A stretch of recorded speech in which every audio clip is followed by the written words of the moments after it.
তো নেকাব মুসলমানদের ড্রেসই না, নেকাব মুসলমানদের ড্রেসই না।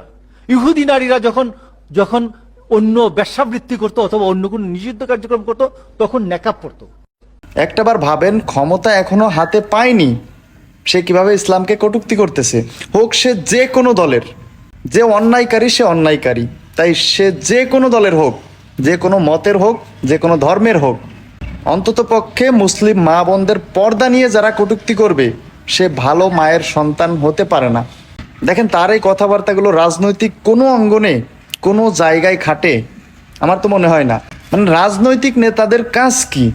রাজনৈতিক নেতাদের কাজ হলো কূটনৈতিক আলাপ করা, রাজনৈতিক বিষয়ে আলাপ আলোচনা করা, মানুষের দ্বারে দ্বারে গিয়ে ভোট চাওয়া।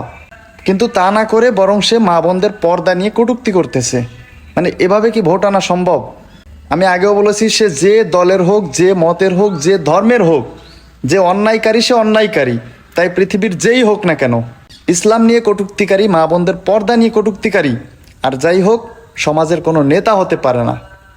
এটা কি রে ভাই? রাজনৈতিক অঙ্গনের নেতারা করুক না রাজনীতি, সমস্যা কি?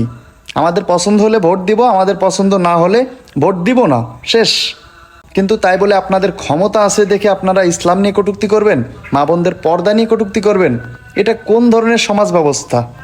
আমি আর কিছু বললাম না ভাই, আপনাদের কাছে অনুরোধ, আমার এই ভিডিওটা দয়া করে বেশি বেশি শেয়ার করবেন আর এই লোকের উদ্দেশ্যে এক লাইন কমেন্টে বলে যাবেন।